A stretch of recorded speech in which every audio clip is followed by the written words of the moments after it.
threat of war looms.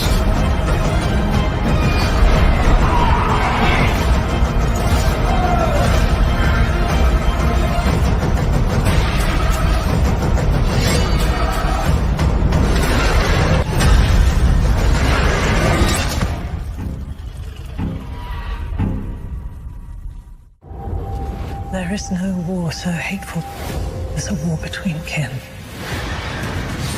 I mean to fight this war and win it. I will not be thought weak. I wish to spill blood.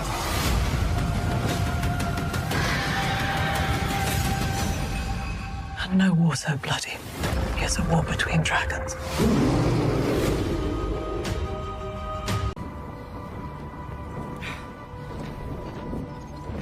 Angos Velis.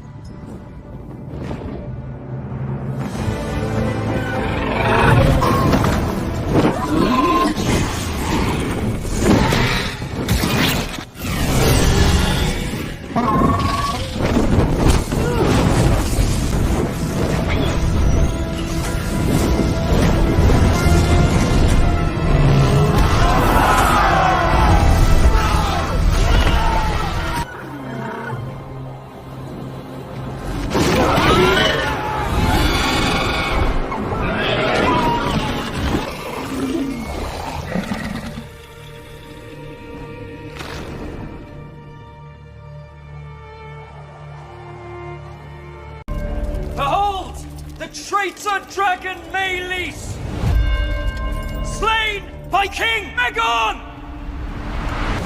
Our terms are simple. Bend the knee to me, or your house burns.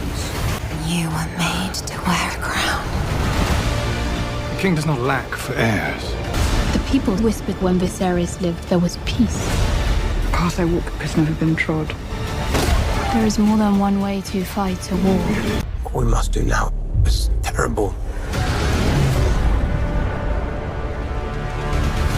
That is right, ladies and gentlemen. We are getting closer and closer now for House of the Dragon Season 2, Episode 5, loading up on our screens. And you guys know the deal by now. We are going to be hanging out over the next 2 hours or so while we wait for Episode 5 to load up on our screens and kill some time and talk about all things House of the Dragon up until Episode 4 and going forward. Looks like we are going to have a very, very interesting episode this evening as we see the fallout from the Battle of Rooks Rest. And I am super excited. I cannot wait to see where the story goes from here after the just incredibly, just transformative episode that we had in Episode 4. We are going to see a much different show going forward from here on out. I get the feeling. And we will finally get to find out exactly what state is Aegon II in, how badly incapacitated is he, will Aemond or someone else need to step up as Prince Regent? We have a lot to look forward to in Episode 5, y'all. And I cannot wait to dive into it. And as Rogue Prince says, just a few more hours now. Yes! We are just a few hours away. Just a few hours away. Hell, less than 2 hours away now. Less than 2 hours away. So we are going to dive into all things House of the Dragon. And of course, throughout the stream, definitely let us know in the comment section, what did you guys think of Episode 4? What are you looking forward to for Episode 5? What are some of your predictions for Episode 5? I want to know what you guys have to say. And let's see who we have in this awesome chat here this evening. We got the Rogue Prince, of course. Welcome, welcome, Rogue Prince. We got Zachary Welch in the building. Welcome, welcome, Zachary. We got Damon Targaryen in the house. Euro final between Spain, England. Then a new episode of House of the Dragon. A fantastic Sunday.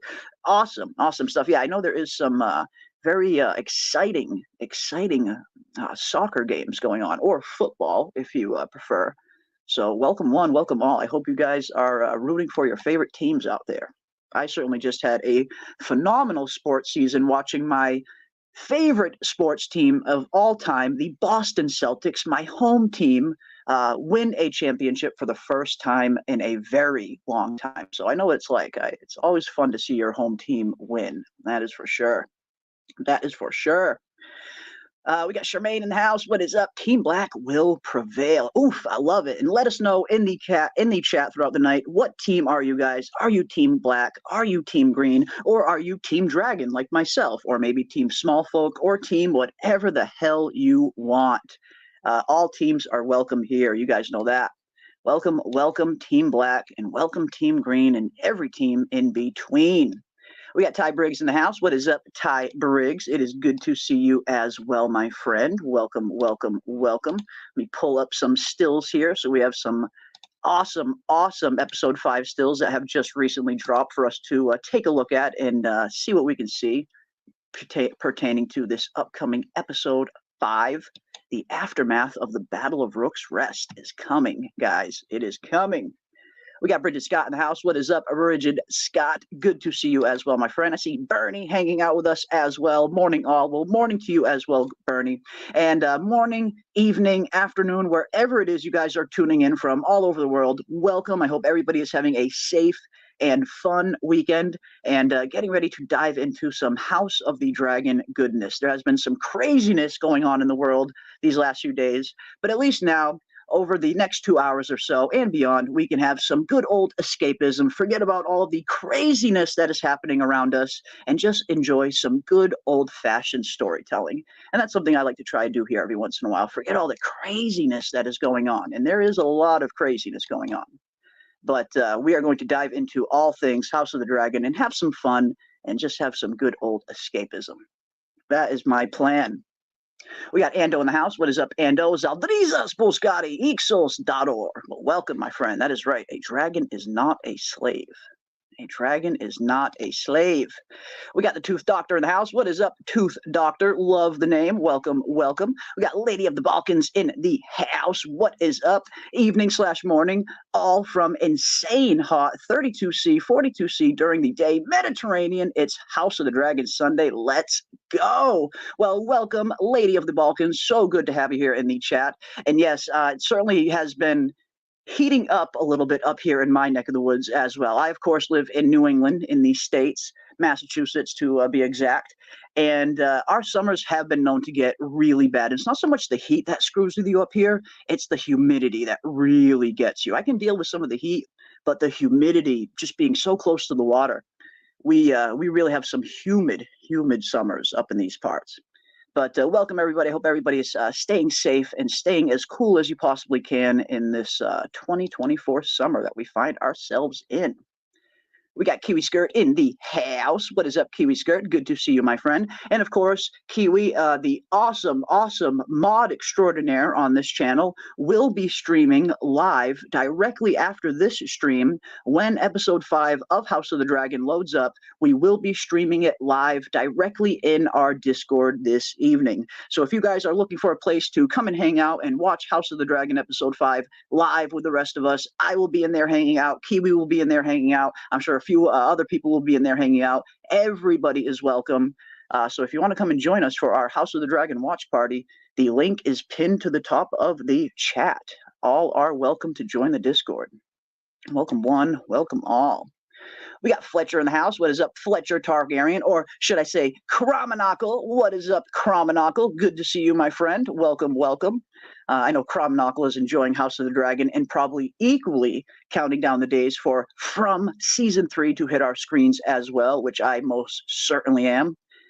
We got a really good lineup of shows this year in terms of just good quality storytelling and good quality television. We had, of course, the phenomenal Shogun, which was on just a few months ago. Just phenomenal series. Hiroki Sanada and everyone else involved just absolutely killed it on Shogun Season 1. And now, of course, here we are diving into House of the Dragon, which has been pretty phenomenal so far. And then we have From Season 3 kicking off this fall as well. So we have 3 back-to-back-to-back phenomenal shows that we are covering here on the channel. And it has been a blast. It has been an absolute blast. So welcome one, welcome all. We got Vic in the house. What is up, Vic? Good to see you, my friend. I hope you are getting ready for episode 5, which is going to hit our screens in just a little bit now. Around 1 hour and 45 minutes from now, episode 5 will be loaded up. We're getting closer and closer now, guys. We are getting closer and closer now. What do we say to the god of death? Not today. Not today. Vala Mogolis and Vala Dohidus to each and every one of y'all. Welcome, welcome, welcome. See who else we got. I see Incognito in the house. What is up, Incognito? Good to see you as well, my friend. Welcome, welcome, welcome. See MKXD in the building. What is up, MK? Good to see you. We got Hand Over Fist. What is up, Hand Over Fist? Welcome, welcome. See Rockets Lost A. LA is in the house. What is up, Rockers? Good to see you as well, my friend. Welcome, welcome, welcome. Welcome one and welcome all. So glad to have you guys hanging out here every week with us. I love these pregame shows. I really look forward to them. It's always fun diving into House of the Dragon with each and every one of you. So welcome one and welcome all. We got Shelly Love in the house. What is up, Shelly Love? Good to see you. Welcome, welcome, welcome. See who else we got. Let me scroll down a little bit. If I missed anybody, I'm terribly sorry. I try to catch everybody or as many as I possibly can because I genuinely love saying hi to each and every one of you. Like my good pal, Doc Hayes. What is up, Doc Hayes? Good to see you, my friend. Welcome, welcome, welcome. Good evening, all. Hell yes. Good evening. Let's see what Aegon looks like, including Allison's reaction. Yes, indeed. I cannot wait to see all of this. How bad will Aegon be? Will he be as bruised and broken and mangled as he was in the books? Will we actually get to see some of this fused armor be fused to his skin as it is described in the book, which is pretty nasty? It is described as a big portion of his armor on his arm. The armor is actually melted into his skin due to the severity of Melee's Dragonfire, or maybe even Vhagar's Dragonfire on this case. So I'm looking forward to seeing what kind of state Aegon is going to be. How badly bruised and mangled will he be? And how incapacitated will he be? And for how long? And then when he wakes up, just what exactly will he remember? Will he remember Aemond blasting him out of the sky? And how exactly will that affect the brothers' relationship? Should be interesting. Should be interesting. We got Divine Chakra in the house. What is up, Divine Chakra? Good to see you as well. Welcome, welcome, welcome. We got Hey Baby in the house. Team Black. Hell yes. Represent your team, guys. If you are Team Black, if you are Team Green, or if you are Team Dragon like myself, hashtag the real victims of the dance, Team Dragon. Let that be known. All teams are welcome here, and we love to see it. Aemond won't be doing anything. Even in the books, Aemond's most famous acts are him running off from Kristen Cole, scorching the Riverlands, knocking up Alice Rivers, then dying LMAO. Well, when you put it that way, you're not too wrong, I guess, MK. You're not too wrong when you put it that way. But it should be interesting to see how Show Aemond handles all of this going forward, and how exactly will it kind of line up to what we know about Fire and Blood Aemond. I'm looking forward to seeing what they do. Again, I've really loved Ewan Mitchell in the role of Aemond. It's not so much that I'm a fan of Aemond's character and, you know, all the kind of nasty stuff he does, but me personally, I'm just always a very big fan of good actors that are in good roles. And that's why I really appreciate Ewan Mitchell. I feel like he's so good at playing Aemond. It seems like he was born to play this part. He fits it so well, like a dang glove. So I always really enjoy seeing just really good acting from an actor or an actress when they are in a role that they're just meant to play, which is another reason why I really enjoyed Tywin Lannister so much in Game of Thrones, even though he was definitely a little bit more on the villain side, especially after what he did to my boy Robb Stark at the Red Wedding. I still always really enjoyed the Charles Dance scenes as Tywin, just because he was a phenomenal actor and he was just so good in that role. So I very much appreciate good actors in good roles. That's why I really like to see some good Aemond scenes. And I'm looking forward to seeing how this episode plays out. And will he, in fact, be risen up to Prince Regent? Or will something else happen? I cannot wait to see. I cannot wait to see.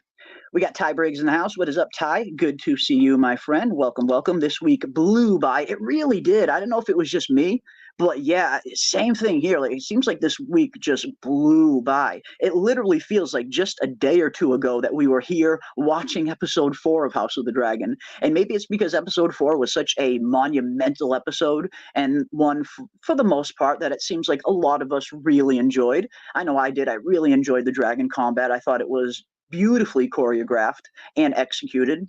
But yeah, maybe it's just because of the severity of the episode or whatever the case is. But yes, it seems like it was just a few days ago that we were here watching episode 4, and now here we are. Episode 5 is here. It's going by too fast, guys. It's going by way too fast. When I stop and think that we are already halfway done with House of the Dragon Season 2, it saddens the heart a little bit. I'm not going to lie. These 8-episode seasons are just not enough. I need 10. Hell, I need more than 10. Give me more than 10 episodes even.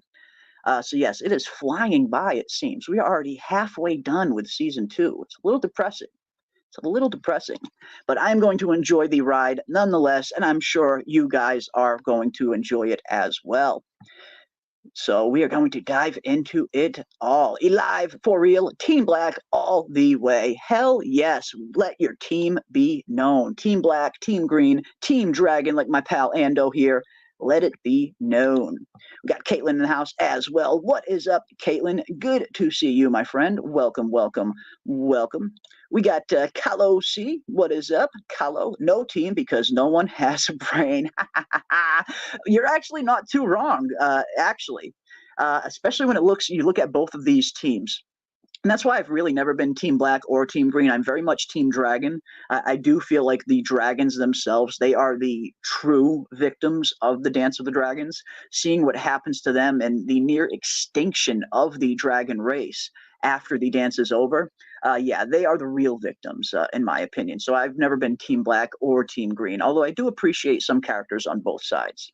But the actor who plays Otto Hightower, Rhys Ifans, he had a very interesting answer to a query that was posed to him on the red carpet for the Season 2 premiere, when someone asked him, just as a fan, which team does he prefer, Team Green or Team Black?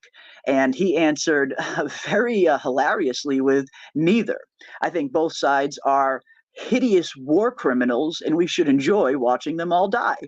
And it was just the funniest answer. I mean, and when you really look at Team Black and Team Green, yes, both teams have a lot of evil on both sides. This isn't one of those stories that is a clear-cut good versus evil, or at least it's not portrayed that way in the book. We'll see how the rest of the show plays out and if one side gets favored a little bit more. But for the most part, in the source material, this is very much a war that is neither a good versus evil type of war. It's a little more complex than that. So I really enjoyed Rhys Ifans' answer to that. I think we should enjoy watching them all die. Hilarious, absolutely hilarious. And I got to say, I've been missing Otto in these last few episodes. Of course, Otto gets dismissed as Hand of the King pretty early on in Season 2, and we haven't seen him since then. And I feel like the show is missing something without his presence. I feel like he's definitely one of the more seasoned, of course, and one of the better actors on the show. He's so good in the role of Otto, and that was really, really clear in the few episodes that he was in Season 2 at the beginning. So yes, I must say, even though I'm not a fan of Otto, I am very much missing Rhys Ifans' scenes as Otto on the show. I've been missing his presence these last few episodes. Have been missing him. We got Sharif West. What is up? Welcome, welcome, welcome. Who runs the Iron Islands and Craster's ancestors? And can Damon get Cregan Stark to recruit wildlings to fight for Rhaenyra? Those are 1,000 men strong from 3 groups. I never really considered wildling participation in the Dance of the Dragons. At this point in time, the wildlings and the North had a very contentious relationship. We see in Game of Thrones that Jon Snow definitely makes a lot of progress in terms of creating a lasting relationship with the wildlings and the people of the realm. But at this point in time, 172 years before that, the hostilities between the wildlings and the men of the North were at an all-time high. And actually, not too long after the Dance of the Dragons ends, Cregan Stark actually has to gather the remainder of his northern forces and run back to the north to fight off a wildling invasion, actually, that happens not long after the Dance of the Dragons. So at this point, I think any kind of wildling participation from them would be highly unlikely. Hostilities are kind of at an all-time high during the Dance of the Dragons. Although it would be interesting. I mean, any excuse to see the North and to see the Wall again, I am all in for. And in terms of the Iron Islands, we will see a representation for the Iron Islands on the show at some point, I would imagine, when they do introduce Dalton Greyjoy, the young Reaver of Pike. And Dalton Greyjoy is a pretty interesting character, and at one point he will come forward and declare for one of the sides. So we should see some Iron Island representation on the show at some point, and hopefully we'll get a pretty good casting for Dalton Greyjoy. Because the Iron Islands, they do play a small part in the war, for sure. We should see them on the show. I imagine we'll probably see them at some point. Maybe in Season 3. Maybe in Season 3. We got Henry Bemis in the house. What is up, Henry Bemis? What is up, folks? Episode 5. Let's go. Hell yes, guys. Let's go indeed. Let's go indeed. That's one I haven't watched yet. Shogun yet. Is it worth it? Abso-freaking-lutely. Shogun was a phenomenal series this year. It just ended about a month or two ago. But yes, it was the biggest production that FX or Hulu have ever done. And it was the biggest numbers that either one of those networks have ever pulled in. So yes, if you are even slightly interested in samurai and the kind of very interesting and complex history of feudal Japan, which I very much am. I love feudal Japan history. You'll definitely like Shogun. And even if you're not a fan of that, if you're just a fan of good storytelling, if you're just a fan of good acting, of good characters playing good roles with good dialogue and good character development, if you're just a fan of those things, you'll probably enjoy Shogun nonetheless. You don't have to be a samurai fan to enjoy Shogun. If you can just appreciate really good acting and really good writing, you'll probably enjoy Shogun. So yeah, I would recommend it. I would recommend checking out Shogun if you have a chance. It is a phenomenal series. Phenomenal series. Someone get Vermithor and Silverwing the F out of the shithole called Westeros. They deserve better. Hell yes, they do. They do deserve better. And speaking of Vermithor, we actually got a new kind of a sneak peek at Vermithor. In this little quick promo that they released a few days ago, we see Rhaenyra approaching Vermithor, the Bronze Fury. And I cannot wait to see this scene. This scene, of course, we did see a small glimpse of it in some of the trailers that released before House of the Dragon aired. But here we're getting a different angle of it, a new angle that we haven't seen before. So yes, the Bronze Fury and Silverwing are both coming. They will definitely be making big appearances in Season 2. And I cannot wait. I cannot wait to see some more Bronze Fury. This is actually some of the concept art during Season 1 of House of the Dragon before when they were actually designing the look of Vermithor. This is some of the early concept art that they kind of came up with, and it just looks beautiful. I don't know why. I love the design of this dragon. It looks so freaking awesome. So I cannot wait to see Vermithor proper, like a proper shot of Vermithor, you know, preferably outside of the Dragon Mount and in broad daylight, where we can really see how massive and powerful this dragon is. Yes, bring on the Bronze Fury. Bring on Vermithor. Hell yes. Hell yes. Let's see what else we got. Scroll down. Shogun is a masterpiece. It really is, isn't it? It is such a remarkable achievement. From script writing, from storytelling, from set design, from costume design, from the just enormous lengths that they went to in terms of authenticity to really portray the most authentic look at feudal Japan that I've ever seen. Yeah, Shogun was a phenomenal achievement. Absolutely phenomenal achievement. So yeah, check it out if you haven't already. A really good show.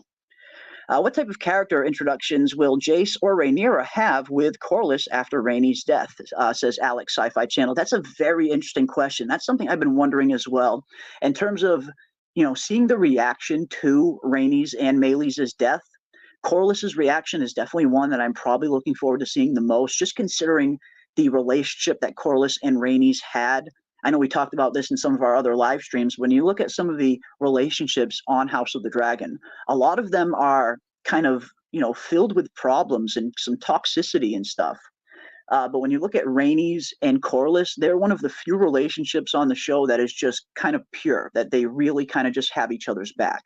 Of course, they did have that little kind of spat in episode 4 when Rhaenys kind of confronts Corlys about the existence of Alan of Hull, which is most likely Corlys's bastard. And it seems like Rhaenys knew about this the whole time, or at least knew about it for a little while. But other than that, they've definitely had a very solid foundation between Rhaenys and Corlys, so it's going to be interesting to see his reaction to Rhaenys. I imagine he's going to be devastated, absolutely devastated. So it should be interesting to see how that plays out. I'm looking forward to it. I am looking forward to it. Let's see what else we got. Yeah, if this is true, that's definitely bad if Nettles will be cut. We have been hearing a lot of rumors about Nettles potentially not being on the show. And, I've made my opinion clear on that in the past. I think it's a mistake, personally, if they don't include Nettles. But if they don't include Nettles and they have a proper plan for not including her, like I said, I'll give anything a chance. Ryan Condal has earned enough goodwill for me to at least see what he's planning. So I hope Nettles is in the show, but yes, we have been seeing a lot of rumors that she might not be. HBO should adapt the Westerosi universe to TV, like history is making with Outlander, with seasons with 20 episodes, waiting for the writer of the books to end so they can have the last season. I would love that, and we actually talked about this not too long ago. When, if you look back, not even that long ago. I mean, say a decade ago at most. You look back to like a decade ago, we had seasons. A series of television shows that had 24 episodes a season. And these shows would come out every year like clockwork, without delay, without having to wait a year and a half, 2 years in between seasons. We used to get just shows getting spit out left and right. You think about shows like 24. I was a huge fan of 24 and Jack Bauer. Every single year they got 24 episodes of that out, without problem, without fail, every single year. You look at shows like Lost, even. Lost, the first 3 seasons of Lost have 20 to 24 episodes a season. Every single year they came out like clockwork. And I totally understand when it comes to House of the Dragon, it takes a little bit long to film a season of House of the Dragon, considering all of the CGI that goes into the show. The CGI to make these dragons look as best as they possibly can takes a ton of time. Like, I don't think a lot of people know just how much time it takes to get the CGI for the dragons ready in these shows. That's why House of the Dragon has taken so long to film its seasons, because the dragon CGI, it is so tedious, and it takes a lot of work to get it as well as possible. But yeah, if you look back just a few years ago, a lot of seasons had multiple episodes every year, even on HBO. Not too long ago, during the days of like True Blood and stuff like that, every True Blood season had around 13 episodes a season. So we have seen over the last 10 years or so, we have slowly but surely seen a lot of seasons kind of cut their episodes down in length, where nowadays it seems like 8 episodes is kind of normal. There's so many shows that come out nowadays that only have 8 episodes per season, and some even fewer. Dunk and Egg will be coming out in 2025, and they're only doing 6 episodes of season 1 of Dunk and Egg. So yes, we have seen shows progressively become shorter and shorter over the years. And it sucks. I'm with you. I miss the days of these 24 episode seasons. I used to love that kind of storytelling. But I am still enjoying House of the Dragon nonetheless. Nonetheless.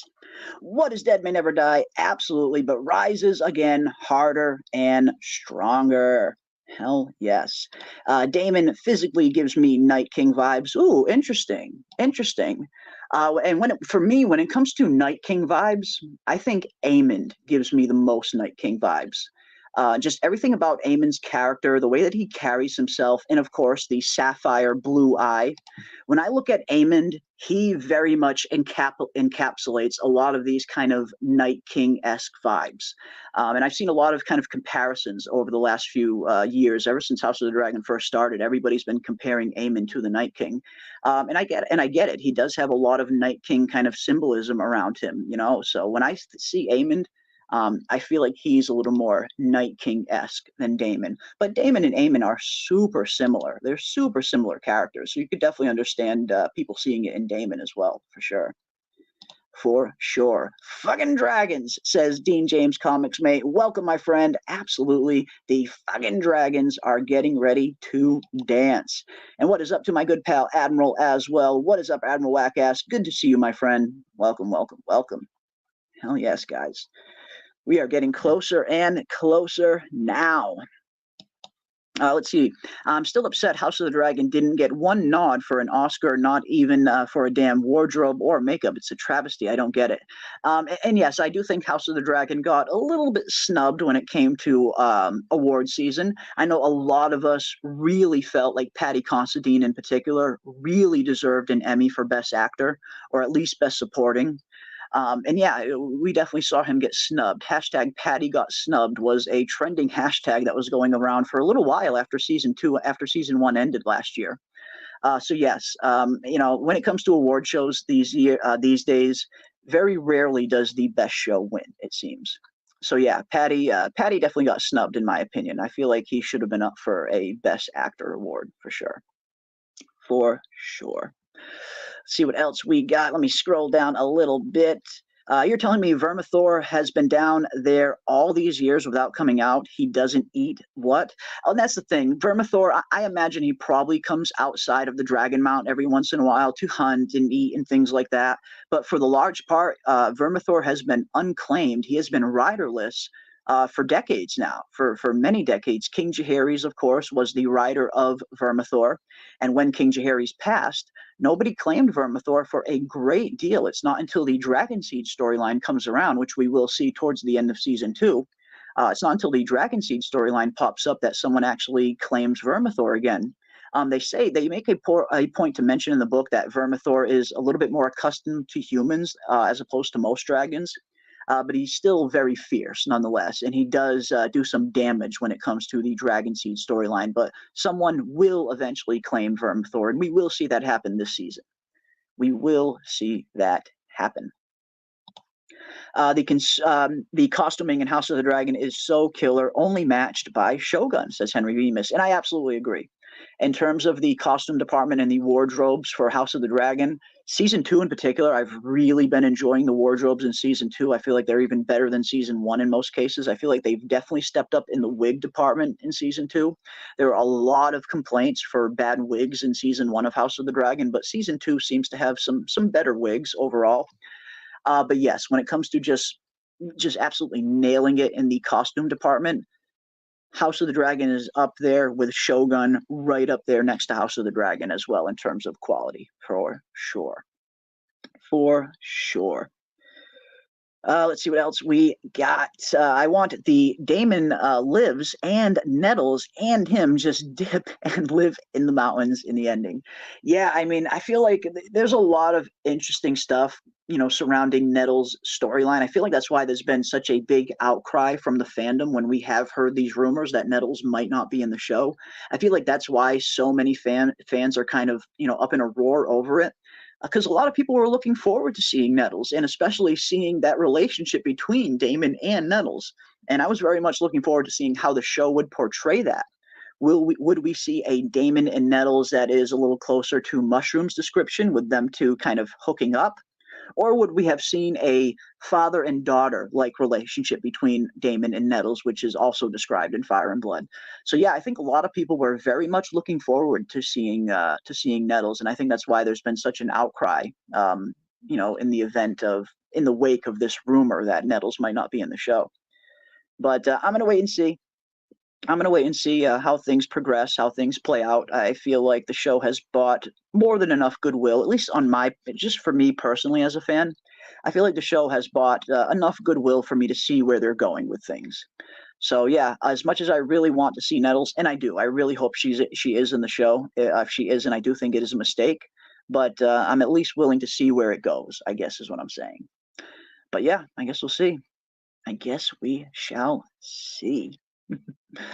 I'd be happy with 10 episode seasons since they're lowering the number lately. Yeah, absolutely, Rooftop Korean. I do agree. I feel like, even 10 episodes, as much as I would much rather have 13 or even more, even 10 episodes is better than nothing. But when they shorten the 10 episodes down to 8 or down to 6, yeah, it starts to get, a little disappointing, especially considering how long it takes for them to film a season of House of the Dragon. We most likely will not be getting season 3 of House of the Dragon in 2025. It takes so long to film a season of this show. So even though season 3 has already been greenlit and they're already actively working on pre-production for season 3, we still probably won't get season 3 on our screens until early to spring 2026 or so, around there, I'm thinking. So yes, when it takes this long to film a season of a TV series, when fans are waiting a year and a half, sometimes 2 years in between seasons, only for it to come around and be over in only 8 episodes, it can be a little disappointing. I do totally understand the fans wishing that there were more episodes. I'm one of them. I wish that we at least had 10 every season. 8 episodes is not enough. We need more Westeros, guys. We need more Westeros. Let's see what we got here. We got Roma Mara for a $10 super chat. Oh, wow. Thank you so much for the $10 super chat. Wow. What major events can we expect to see in House of the Dragon Season 3, in your opinion? Ooh, interesting. Very interesting question. I've been kind of thinking about this a lot in terms of where exactly will Season 2 end? And what exactly will they save? What big events will they save for Season 3? We did hear Ryan Condal mention that there will be 2 big battles in Season 2. We've already seen the Battle of Rooks Rest, which is one of them, which means there is still one more big battle left to be had. Now, in Fire and Blood, if we are looking at things chronologically, the next big event that happens would technically be the Battle of the Gullet, well, the Dragon Seeds, and then the Battle of the Gullet. But I get the feeling they're not going to do the Gullet in Season 2. I get the feeling they're going to save the Gullet for Season 3, which means they could kind of swap some events around, similar to like what they did early on in Season 2. They had Damon take Harrenhal very well into the season, but in Fire and Blood, Damon actually takes Harrenhal before even Blood and Cheese happens. Damon actually orchestrates Blood and Cheese from Harrenhal. But on the show, Damon didn't take Harrenhal until much later. So I could potentially see them swapping events like that, like they already have. And maybe we'll get something like the fish feed to end Season 2 off on. Maybe they'll move the fish feed up a little bit more, which is a savage land battle. But in terms of Season 3, the big events that we are going to see, I definitely think we will get the Gullet in Season 3. That will be one of the major ones. I feel like the Gullet will be the Rooks Rest of Season 3. How Rooks Rest was pretty much the big battle of Season 2. I think Season 3, it'll be the Gullet. And then where will Season 3 end?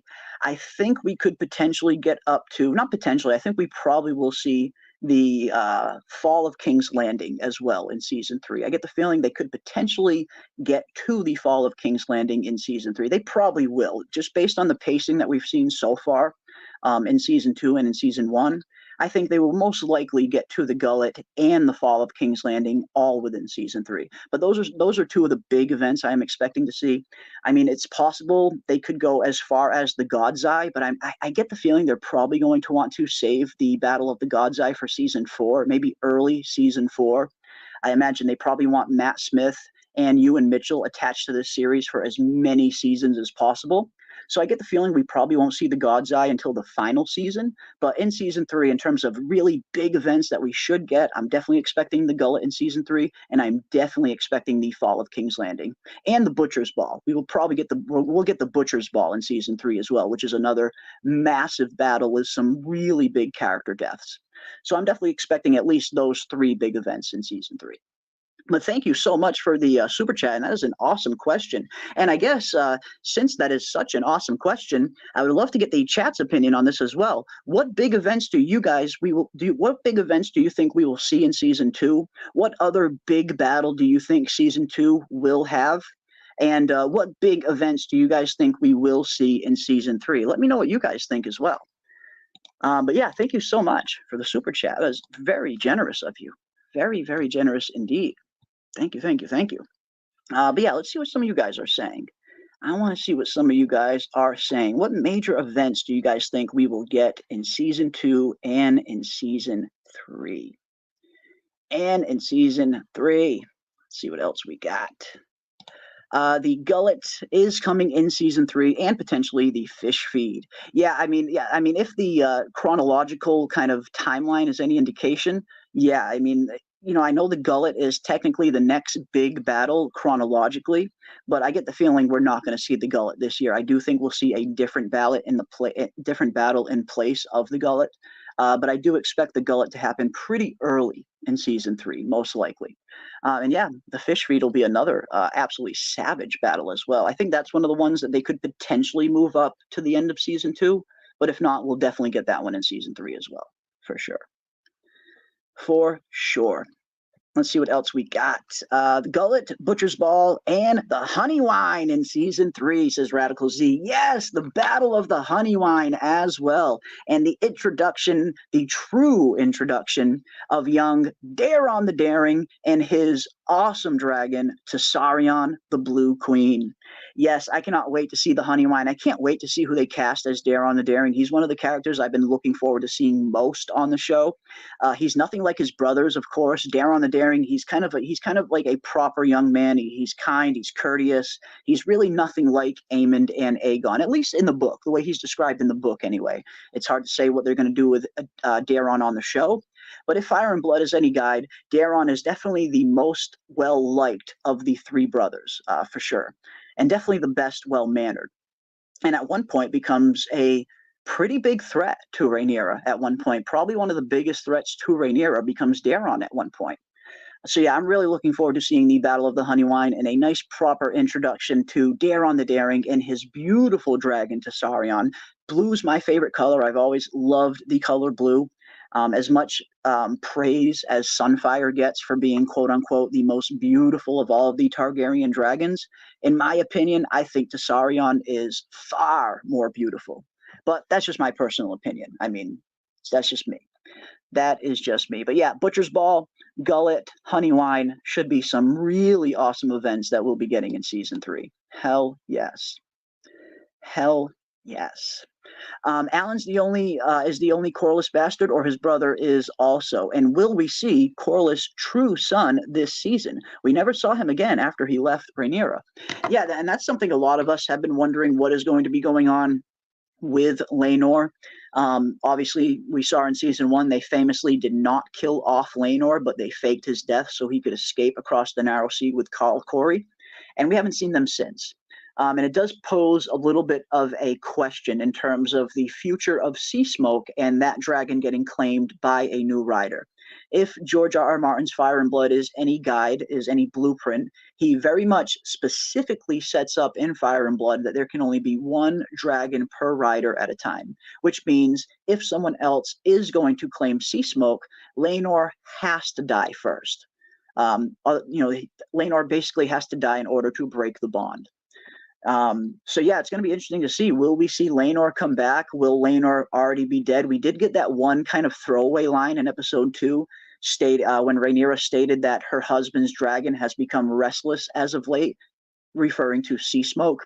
And a lot of people took that as an indication that Laenor maybe really did die somewhere in Essos, and Sea Smoke becoming restless was in reaction to that, which is very well possible. I feel like that's very thin in terms of confirmation. If they are going to definitively kill Laenor off, I feel like we should get a little bit more proper confirmation than just that kind of throwaway line.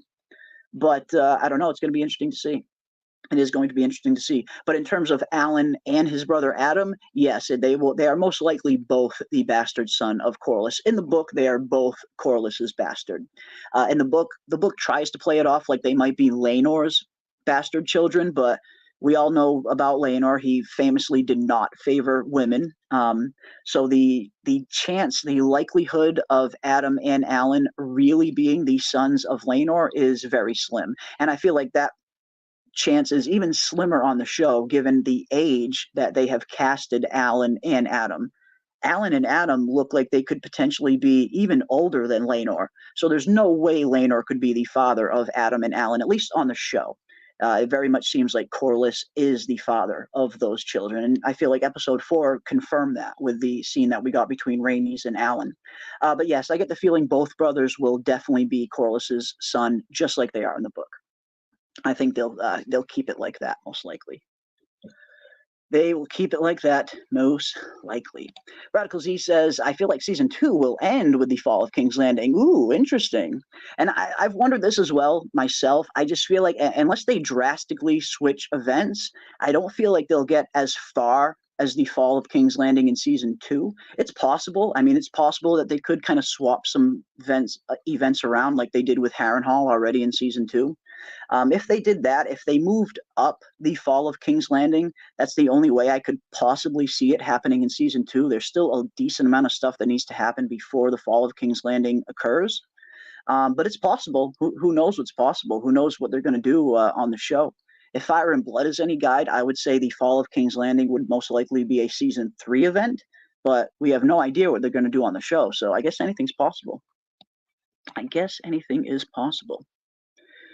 Let's see what else we got. Joseph Larkin says, because everything is faster, like Rhaenys' death, I feel like for House of the Dragon, I want at least another 8 seasons starting from Jaehaerys' rule or something. Yeah, I mean, especially when it comes to a show like this, I mean, just the fan in me always wants more seasons. I mean, just the pure fan in me always wants to see a little bit more. But if 4 seasons is enough for them to properly tell the story of the Dance of the Dragons, I'm totally cool with it ending in 4. But when I look back at some of how they've managed some of the time up until now, yes, I do think it would have been completely possible and even would have been maybe a little bit better in some cases if they could have done the Dance of the Dragons over the course of maybe 5 or 6 seasons. There's a lot of stuff that happens in that book. And based at the pace that we are going right now, we are going to see a lot of battles get skipped over. Like we saw the Battle of the Burning Mill get skipped over in season 2. We're going to see a lot more of that. There's just way too many battles that happen during the Dance of the Dragons for them to showcase all of them. Not if they're trying to wrap this show up in 4 seasons. They're definitely going to have to skip over some battles. So yeah, part of me would love to see them maybe go back and kind of do this thing over a 6-season period and really flesh things out a little bit more. But again, that might just be my bias. That just might be the fan in me that always wants more seasons. But if they can properly tell the story in 4 seasons, I'm cool with that. I am cool with that. Let's see what else we got. How many seasons are they going to do officially? Now, they haven't outright said officially, but Ryan Condal and George R. R. Martin have both been on record in the past kind of stating that 4 seasons seems to be the goal. Ryan Condal actually met up with George R. R. Martin very early on in the year, and they plotted out seasons 3 and 4 just to see where the story was going and where it would potentially end. So as of right now, although HBO hasn't outright confirmed it, all of the evidence points to there being 4 seasons in total, 4 total seasons of the Dance of the Dragons to properly tell the story. Before the show even started, George R. R. Martin did say that he would like to see 4 full seasons of 10 episodes each. He felt like 40 hours would be enough time to properly tell the story of the Dance of the Dragons. And now that season 2 only has 8 episodes instead of 10, I don't know how that will affect it going forward, but all of the evidence that we've seen up until now seems like they're planning 4 seasons. But I guess we'll see. I guess we shall see. But yeah, imagine if we get 6 seasons of House of the Dragon that goes past the dance. And that's another question as well. Where exactly are they planning on ending the series? The way Fire and Blood is set up, one reign kind of leads right into the next, where you have Aegon the Conqueror and the Conquest. That kind of directly leads into the reign of Aenys, which kind of directly leads into the reign of Maegor. So it's very interesting to see where they're going to cut some of these series off, where they're going to choose to end these series. Now, when it comes to the Dance of the Dragons, I think they have a little bit more of an easier blueprint to follow, because when we get to the ascension of Aegon III, that truly is the end of the war. That is the true ending to the Dance of the Dragons when we see the ascension of Aegon III. That kind of officially brings Team Green and Team Black back together through marriage, and it kind of unites House Targaryen again. So I get the feeling they'll probably end off right around there. I definitely think we will be getting Creed Stark and the Hour of the Wolf and all of that, Battle of the King's Road. I think we will definitely get all of that stuff, with most likely the series ending right around the ascension of Aegon III. It just seems like the most likely place to end the Dance of the Dragons, the finality, final point of it, in terms of a satisfying conclusion. So yeah, I'm expecting the ascension of Aegon III to probably be the end of season 4. But yes, if they chose to kind of go past that and showcase a little bit of Aegon III's rule, I mean, that could be interesting. That could be pretty interesting. Any excuse to see Sandok the Shadow in live action, I am down for. When it gets to Aegon III's rule, he has this kind of bodyguard-like character. that is just absolutely savage. He's one of the most savage pit fighters that Essos has ever seen, and he has a very impressive display of prowess on a drawbridge in King's Landing. So yeah, I mean, the fan in me would love to see Sandok the Shadow in live action. That is such a phenomenal character. But yeah, who knows? I'm not expecting to see any of that. I'm definitely expecting to see probably around 4 seasons in total, with them ending with the ascension of Aegon III. But who knows? Who knows exactly? Let's see what else we got. We got a $2 super chat from Brian Holiday. Thank you so much, Brian, for the $2 super chat. Thank you, my friend. Will Team Black bottle it like England? I don't know. I don't watch a whole lot of football myself, so I'm not really up to date on what's going on. I know there are some very important matches apparently that are going on today in the world of football / soccer if you're a Yankee like myself.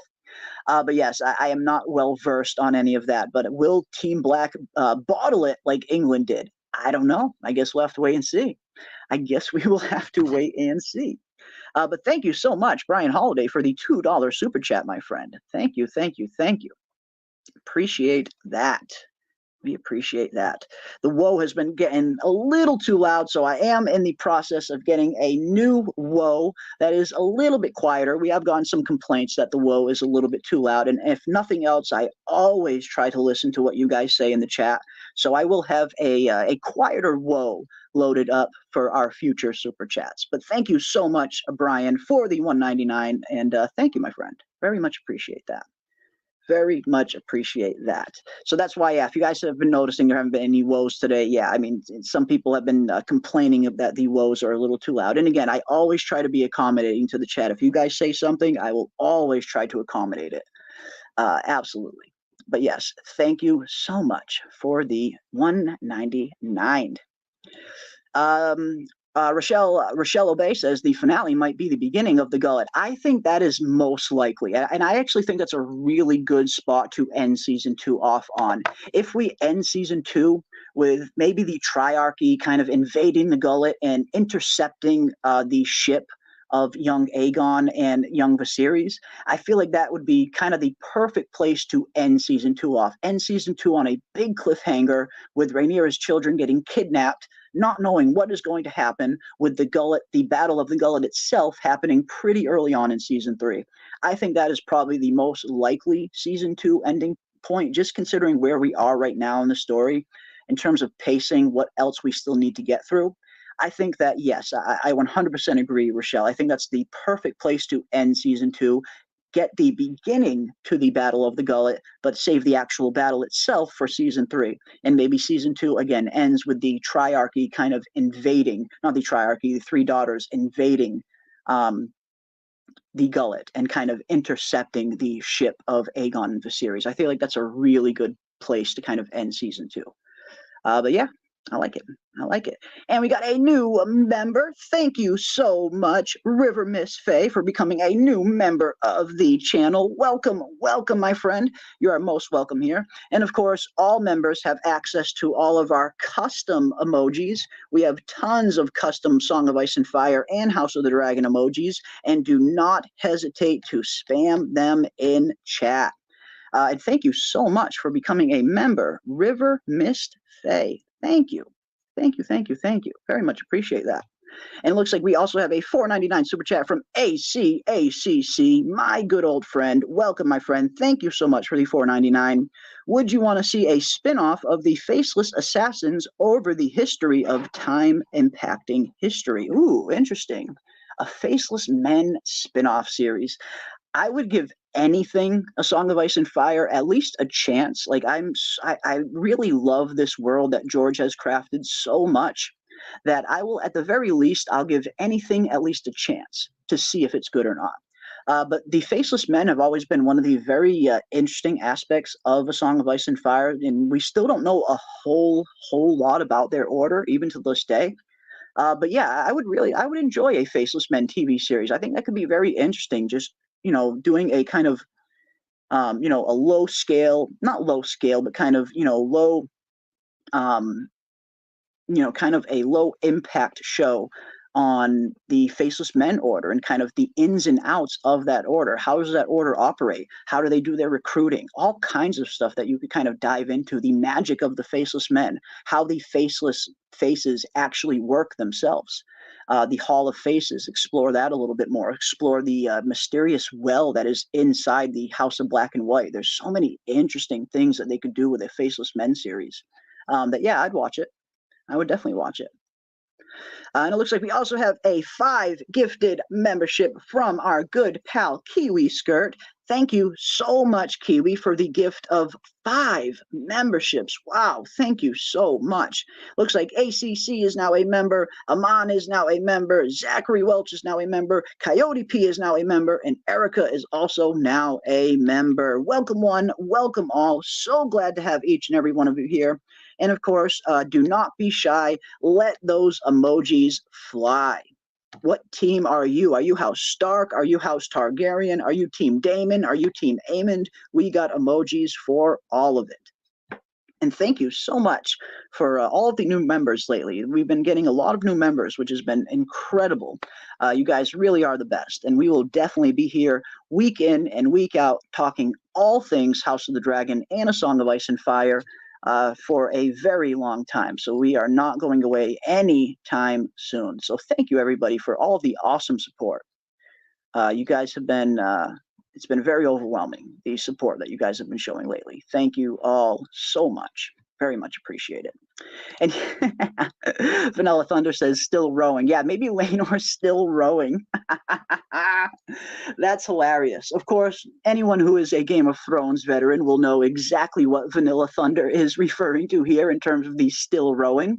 We, of course, had Renly Baratheon, or Renly, the bastard son, not Renly, excuse me, Gendry, the bastard son of Robert Baratheon on Game of Thrones. We had that meme. I mean, we see him disappear very early on, and then he appears seasons later, and the first thing that Davos says to him, I thought you would still be rowing, heavily leaning into the meme that the Game of Thrones fandom was kind of propagating for a while there, that for it seemed like he was just rowing for seasons on end, just rowing the whole time.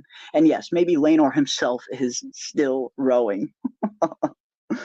Maybe Laenor is still rowing. Gotta love it. Got to love it. Let's see what else we got.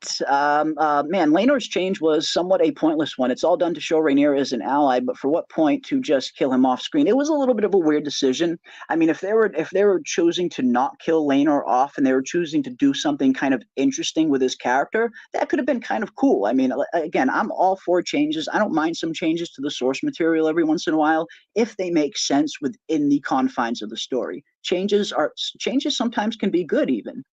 But yes, this was one of those changes where I'm not quite sure what they're doing with it. It seems like they killed Lane. It seems like they purposely didn't kill Laenor off, only to not bring him back. So yeah, it was a little bit of a weird decision. I'm not quite sure narratively why they chose to go that route, especially considering the potential big lore-breaking problems that it creates with Adam of Hull and Sea Smoke in season 2. So yes, it was a little bit of a weird decision to not kill Laenor off. I mean, if they had a plan behind it and they were planning on bringing his character back in some epic fashion, that could have been pretty cool, maybe. But to not kill him off, only to kind of kill him off screen later on, yeah, it seems like a really weird and pointless change. But I guess we'll see what they're planning. I guess we shall see what they are planning. Let's see what else we got. If this series ends with season 4, could the finale be called The Hour of the Wolf? It could be. I get the feeling that will probably be closer to like the second to last episode. I get the feeling the final episode will be the Ascension of Aegon III. It just seems like that is the perfect place to kind of end the Dance of the Dragons and end House of the Dragon. But I am definitely expecting to see The Hour of the Wolf. Ryan Condal has mentioned that the Cregan Stark that we saw in this season was only a tease, according to Ryan Condal, which of course means that Cregan Stark will be returning again at some point, and that is most likely going to be the Hour of the Wolf. And I get the feeling that'll probably come right towards the very end of the series, maybe the last or second to last episode, right around there. But that would be great if either the last or second to last episode was actually named Hour of the Wolf. Hell yes, give me that episode title. I would love that. Absolutely love that. Let's see what else we got. Let me scroll down a little bit more. Let's see what else we got. Imagine if season 3 drops again to 6 episodes and season 4 is only 4 episodes. Radical Z, don't even put that bad mojo out there. Don't even put that bad mojo out there. Don't even give them the idea. No. No, that would be devastating. I mean, there's so much story that still needs to be told. They need to do at least 10 episodes in season 3 and in season 4. If they're planning on ending it with season 4, they're going to need every single second of all 10 of those episodes in 3 and 4. If they cut season 3 down even shorter than 8 episodes, I will be devastated, and I think the majority of the fandom will be devastated as well. I don't think they're going to do that.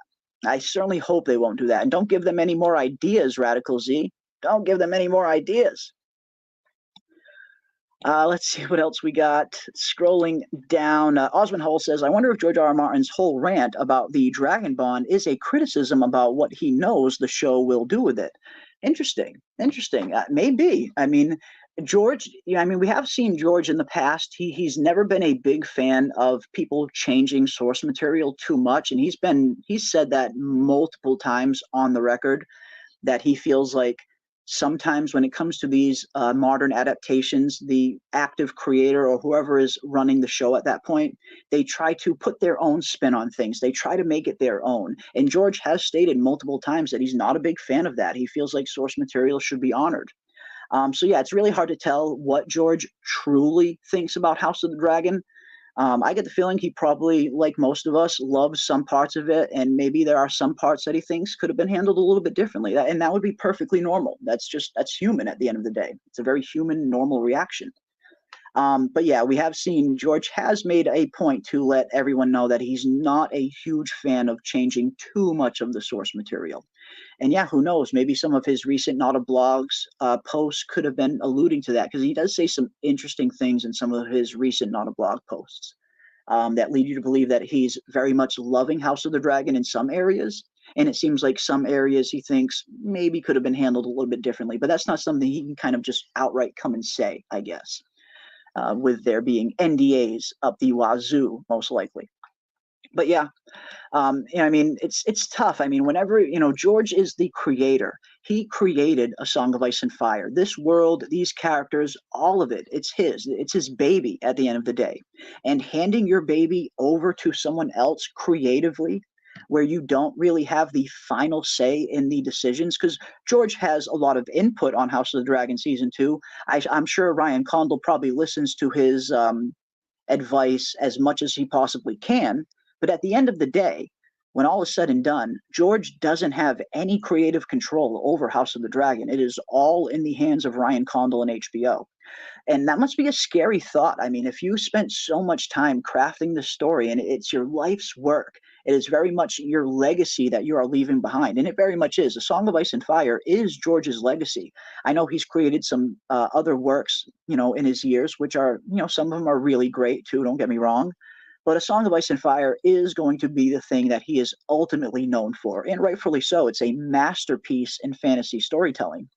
But when you create something like this that is so epic, that is so beloved by so many people, it must be tough to kind of just hand that over to someone else and say, here, you take the reins creatively, and let's see how this show kind of kicks out.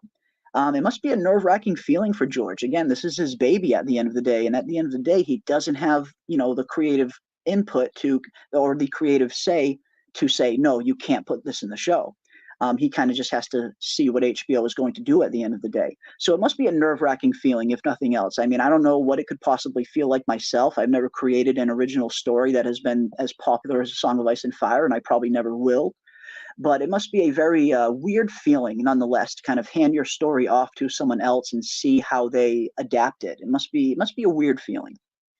But yeah, it's going to be interesting to see where the rest of the show kicks off. I think Ryan Condal himself, it seems like he genuinely is a big George R. R. Martin and a big Song of Ice and Fire fan.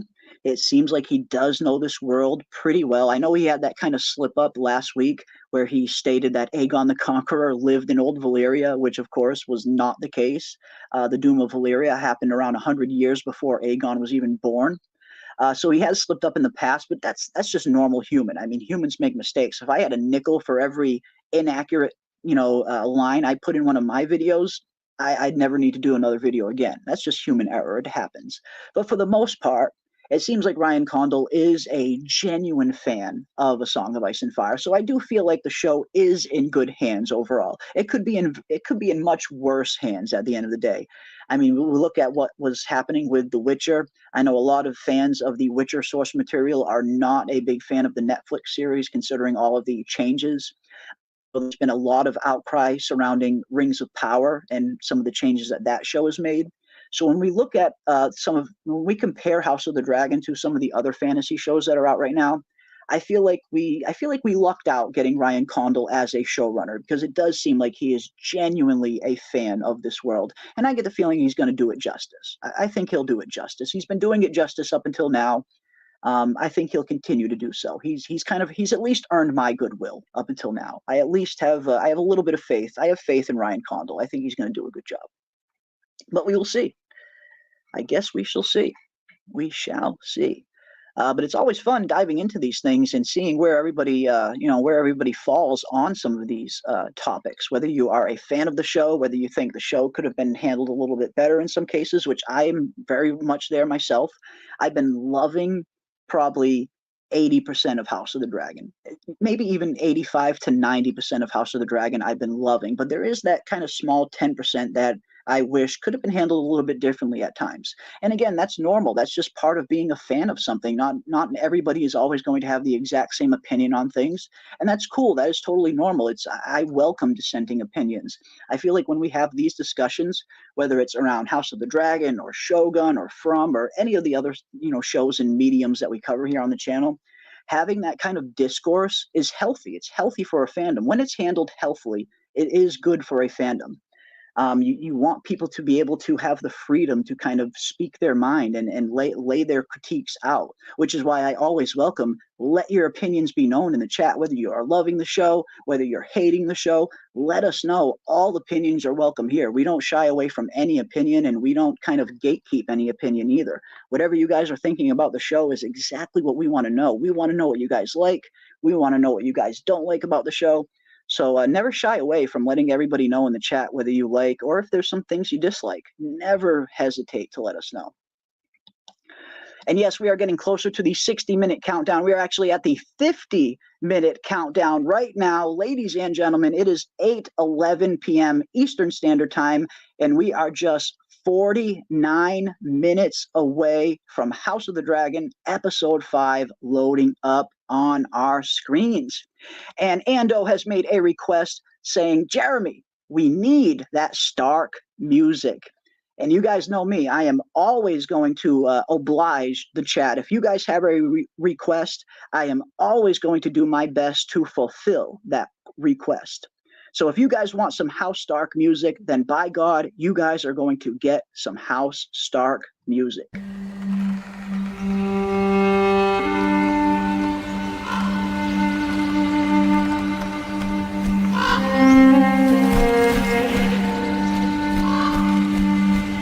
Duty is sacrifice. It eclipses all things, even blood. All men of honour must pay its price. North owes a great duty to the Seven Kingdoms, one older than any oath. Since the days of the first men, we have stood as guardians against the cold and the dark. But my ancestor, Torrin Stark, began a tradition by making an offering at the onset of winter. 1 in 10 men from our household was to be chosen to fortify the watch. This is not a sentence, but an honour. A duty embraced by all who serve the North. Even by mine own kin. The North must stand ready. Winter is coming. My gaze is forever torn between North and South. In winter, my duty to the wall is even more dire than the one I owe to King's Landing. I need my men here. Whilst your men guard against wildlings and weather, the High Towers plan to usurp the throne. My father brought King Jaehaerys and Queen Alysanne to see the wall. His Grace stood at this very outlook and watched as their dragons, the greatest power in the world, refused to cross it. Do you think my ancestors built a 700-foot wall of ice to keep out snow and savages? What does it keep out? Death. Ah, man. I never tire of hearing that just beautiful, beautiful House Stark theme music. It really does. It brings an absolute joy to my heart every time I hear the House Stark theme. So yes, I cannot wait for Cregan Stark to return. I cannot wait for the Hour of the Wolf to happen. And even before that, I am really looking forward to the Winter Wolves as well. We do have confirmation the Winter Wolves will be on the show. Cregan is sending his thousands of Greybeards south to aid Queen Rhaenyra in her fight for the Iron Throne. And the Winter Wolves are going to play a big, big part in some of these land battles coming up. In particular, the Butcher's Ball. We're going to have a lot of fun watching the Winter Wolves go ham during the Butcher's Ball. I cannot wait. I cannot wait. Awesome, awesome stuff. Let's see what else we got. Yes, bring back the dire wolves, says BB. I know. I mean, I always try to make it clear that maybe it's just my bias, but I always want to see more House Stark. House Stark is my favorite house. They'll always be my favorite house. I love them on the show. I love them in the books.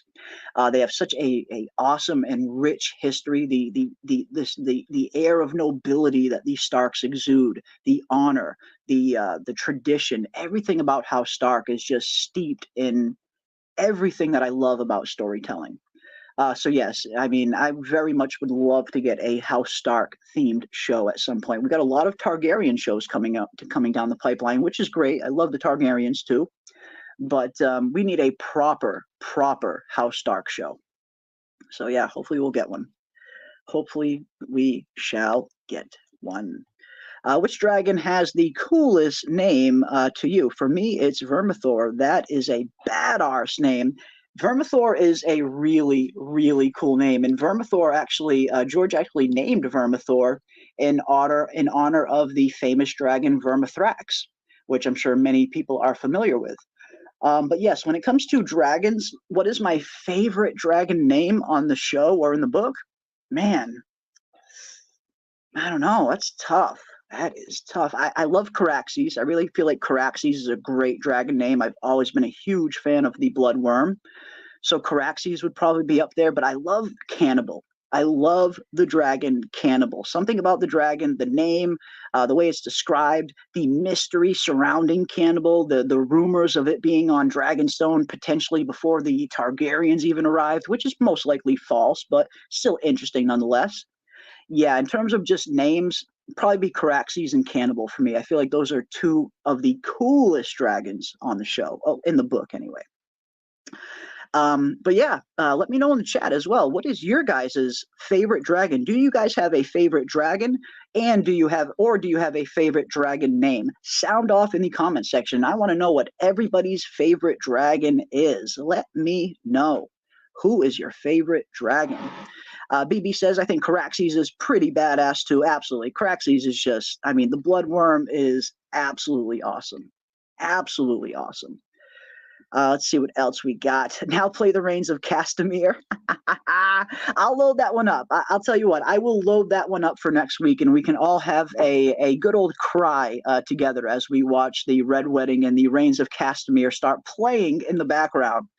Just that feeling of dread that came over me watching that scene for the first time, knowing that I knew what was going to be coming, seeing that I read the books long before Game of Thrones, the show aired. I was well into the books long before the show was even kind of conceptualized. So even though I knew some of these big events were coming, it didn't diminish them in the slightest. Watching that episode of Game of Thrones, I just had the overwhelming feeling of dread right in the pit of my stomach the entire time I watched that episode.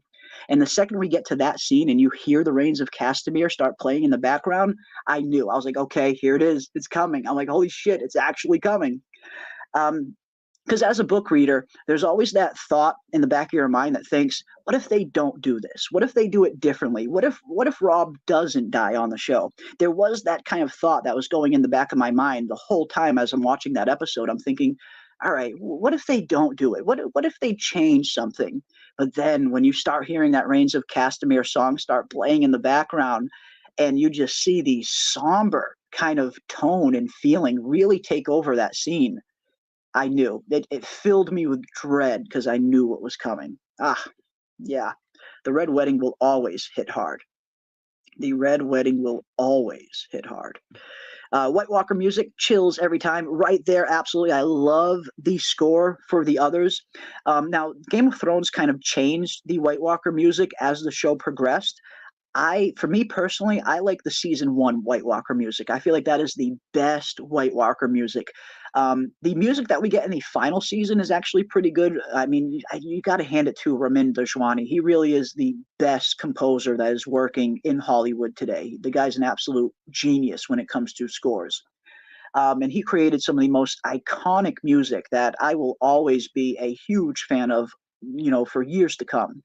But yes, love the White Walker theme music. I really love the season 1 White Walker theme music. And we hear a small little tinge of it in House of the Dragon as well. When Cregan is talking to Jace and he's telling him, what's north of the wall, that death is north of the wall. If you pay attention and listen closely enough, you can hear for a split second the White Walker theme music playing in the background. It's very subtle, but it is there. Let's see what else we got. Oh, we got a $5 super chat from River Mist Faye. Thank you so much, River Mist Faye, for the $5. Very much appreciate that. Loving the way they are utilizing deeper Weirwood/Old Gods lore to facilitate Damon's confronting his demons. Alice is delightfully strange so far. Absolutely, River Miss Faye, I 100% agree with you. I've been loving the scenes of Damon at Harrenhal. I know they have come under some critique in terms of some people think that they might be lasting a little too long, which is understandable. He has been having these dreams for going on 3 episodes now, so that's understandable. But for me personally, I'm loving it. I am loving every minute of this weird, creepy tone that they have going on here at Harrenhal. And I know we've spoken about this in the past, just as early as our last night's stream, but you can really see the stark difference, no pun intended, between Harrenhal and Game of Thrones and Harrenhal and House of the Dragon. Where House of the Dragon's Harrenhal, this is way closer to the Harrenhal that I envision when I'm reading the books. Whereas Game of Thrones didn't really convey the enormity of Harrenhal, and Game of Thrones really didn't convey the whole curse of Harrenhal thing very well either. We spend a good amount of time at Harrenhal in Game of Thrones, but it never really comes across like it does here on House of the Dragon. So yeah, I've been loving the Harrenhal stuff. I love the explanation for why the curse of Harrenhal could potentially be there, that House Horror might have felled an entire grove of weirwood trees to build this monstrosity on top of it. And something like that would definitely anger the old gods. So yeah, I've been absolutely loving the Damon stuff at Harrenhal. I feel like it's been really, really fun. It's been definitely some of my most fun scenes, and I'm gonna miss Damon when he's not at Harrenhal. Always coming and going, aren't you? And I have to clean up afterwards.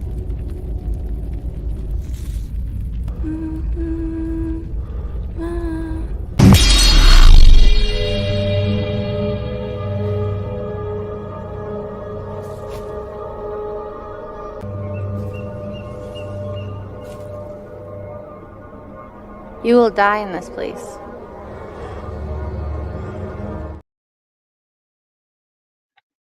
Oof, just creepy. Absolutely creepy. I'm liking Gail Rankin in the role of Alice. I feel like she's a good fit for the role.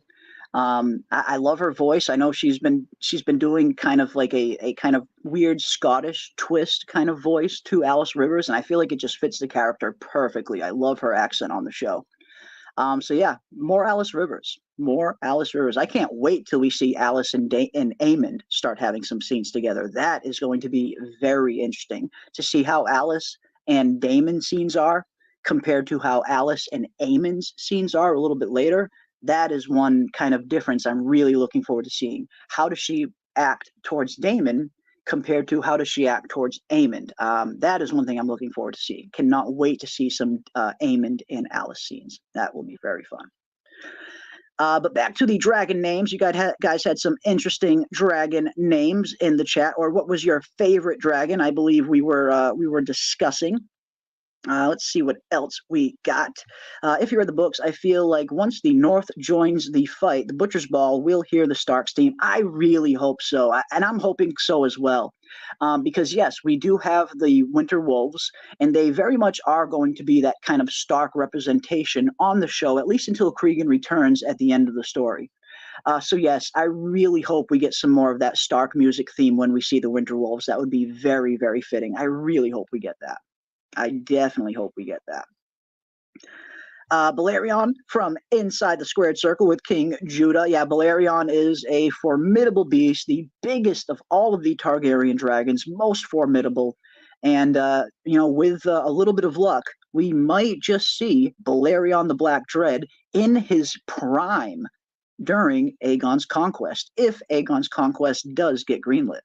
That'll be fun. That'll be really fun to see Balerion the Black Dread out there in live action in his prime when he's just burning down Harrenhal, lighting the Field of Fire on fire, forging the Iron Throne. So many iconic moments that we will see if Aegon's conquest gets greenlit. ACC for a 199 super chat. Thank you so much, my friend. Thank you. Did they ever say what is west of Westeros? No, they don't. Now, George has stated in the past that his world is round. Because apparently that was actually a big question back in the day. A lot of people were wondering if George's world was round or if it was flat, apparently. Like, I always assumed it was round. But yeah, George actually did confirm that his world is round. So if you go west, I'm not sure if you'll find anything, honestly. I think if you go west far enough, you'll probably just end up right back in Essos. Is there another continent or landmass that is between Westeros and Essos? If you go west far enough, will you find some kind of uncharted land that has never been found? Definitely possible. Definitely possible. I feel like that's why so many people really want to see an Arya spinoff show. I've seen a lot of comments ever since Game of Thrones ended. A lot of people thought that they were setting up an Arya show with her ending. And it did kind of seem like they were kind of leaving the door open for that. Just considering how they ended Arya's story in Game of Thrones, it definitely seemed like they were leaving the door open for a potential spinoff at some point down the road. But yeah, it'd be interesting to see if there are any land masses west of Westeros, or if you just end up, going so far west that you end up in Essos eventually. I'm not sure. I am not sure, but no, they have not stated if there are any lands west of Westeros yet. At least George has not stated any of that yet. But thank you so much for the 199 super chat, my friend. Thank you. Radical Z says, I want to see more Dorne after season 5 ruined that story. I am right there with you, my friend. I was very much looking forward to seeing what the Dornish plotline would amount to, especially considering we don't really fully know what the Dornish storyline will amount to in the books, because we're still waiting on Winds of Winter. So I was very interested to see how the Dornish plotline would play out on the show. And, would that be in any way similar to what George is going to eventually do in Winds? But yeah, they severely botched the Dornish plotline in Game of Thrones. And I saw a lot of fans saying that. A lot of fans were very disappointed with the Dornish plotline in the end, because it started off, really awesome. I mean, it starts off with Oberyn coming to King's Landing, trying to avenge the death of his sister, having that epic duel with Gregor Clegane. So you're really expecting the Dornish plotline to have some kind of satisfying resolution at some point. But yeah, that storyline really, really fell off the wayside towards those later seasons of Game of Thrones, which is a tragedy, because Dorne is a really interesting place. Admiral Wackass says, Cannibal? Hell yes. Give me that Cannibal dragon. I really hope we get Cannibal in season 3. It doesn't look like Cannibal is one of the 5 new dragons that we're going to be getting in season 2. If any of the leaks end up being accurate, it looks like we might not see Cannibal until season 3. But I really hope we get Cannibal on the show at some point. Even if it isn't until season 3, we need some Cannibal scenes. I mean, I think everybody wants to see Cannibal. Henry Bemis says, Cannibal is a bad MFer. Hell yes. Hell Yes. Before I knew what Balerion looked like, I knew he was badass from his name. Yeah, Balerion is one of the coolest names when it comes to just straight up dragon names. Balerion the Black Dread. I mean, that's one of the cooler names out there for sure. For sure. West of Westeros is the same as east of Westeros, and that's kind of where I think as well. Because it just seems like, obviously we know the world is round, so I get the feeling if you travel west far enough, you're probably just going to end right back in Essos. So yes, that's what I'm expecting. I mean, I suppose there's a possibility that there's another landmass that is undiscovered over there, but I get the feeling if you go west, you're probably just going to end up right back in Essos. Let's see what else we got. Meleys was my favorite, so says Crazy Description. Awesome. Meleys was a phenomenal dragon, and RIP to Meleys, the Red Queen, who went out like an absolute warrior in episode 4, and Rhaenys herself as well. Rhaenys went out like an absolute badass on the show. Completely badass. You cannot take anything away from Rhaenys' sacrifice. She went out like a true dragon rider. And I tip my hat to her. I tip my hat to Rhaenys and Meleys, and I will definitely be missing both of their presence on the show.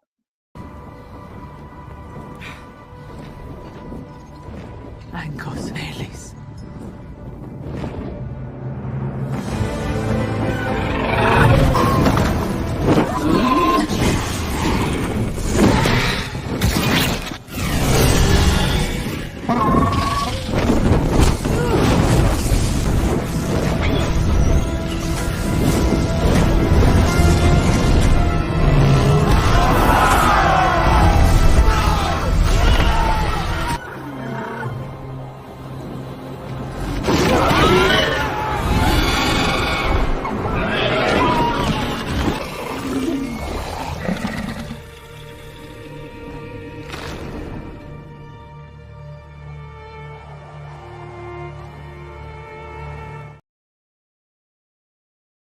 Oof.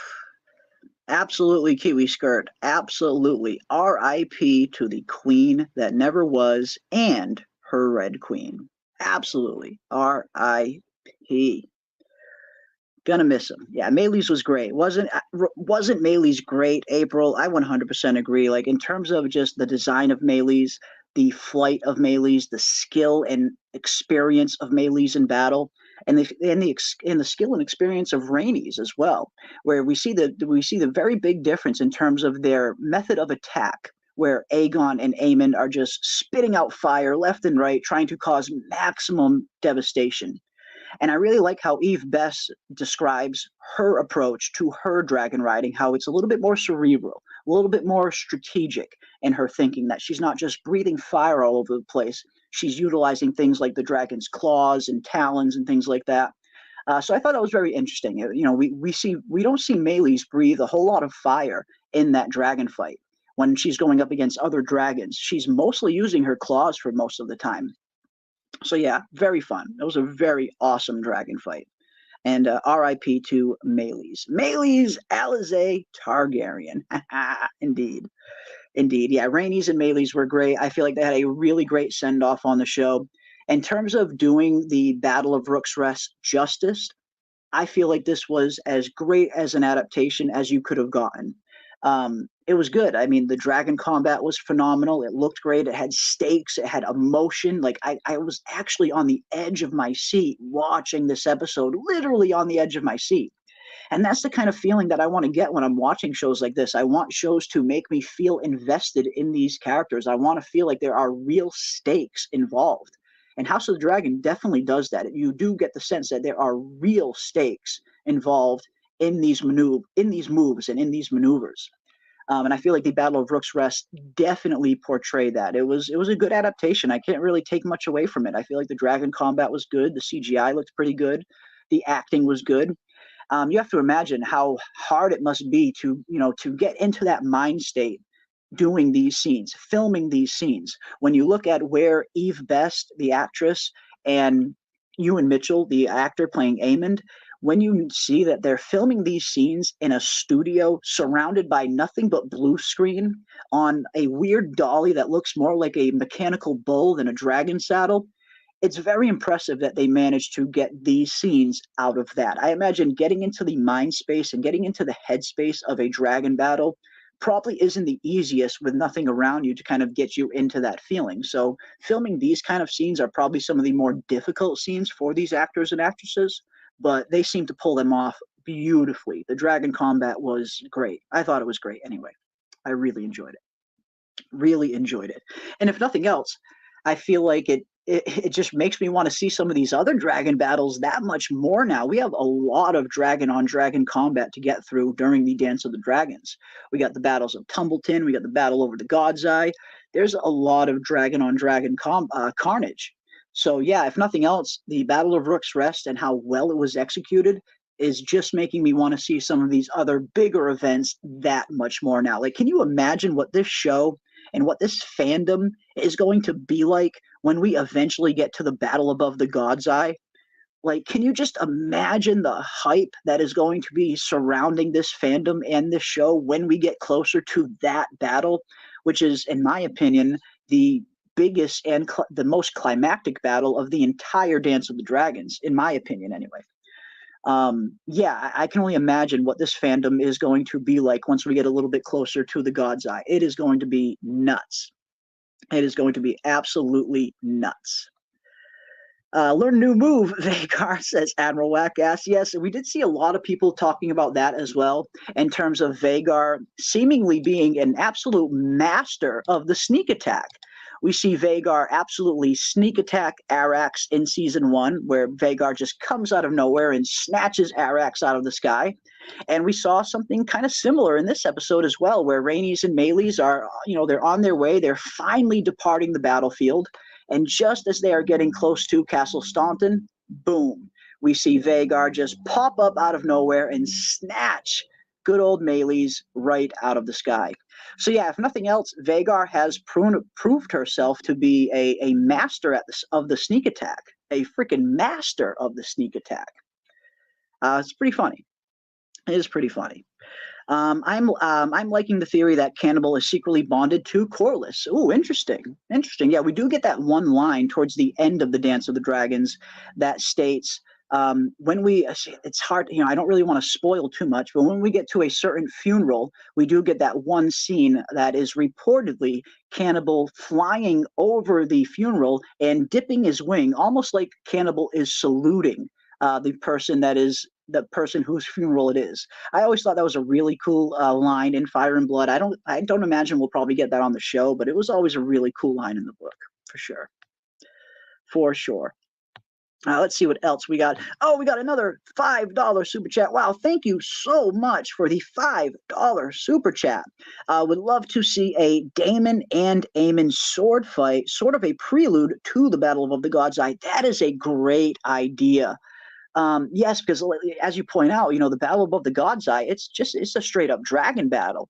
But that could be a pretty interesting, as you said, a nice little prelude into the Battle of the God's Eye. If we see Damon and Aemond kind of just going at it hand-to-hand combat, I would love to see them two fight. They're definitely two of the best fighters on the show in terms of skill. So yeah, I think that would be a very interesting scene if we got to see Damon and Aemond actually going at it hand-to-hand combat. That would be freaking awesome. That would be so awesome. That's a great idea, too. A hell of a good idea. Showrunners, if you guys are out there, listen to this guy. Listen to this super chat. Let's get a Damon versus Aemond sword fight.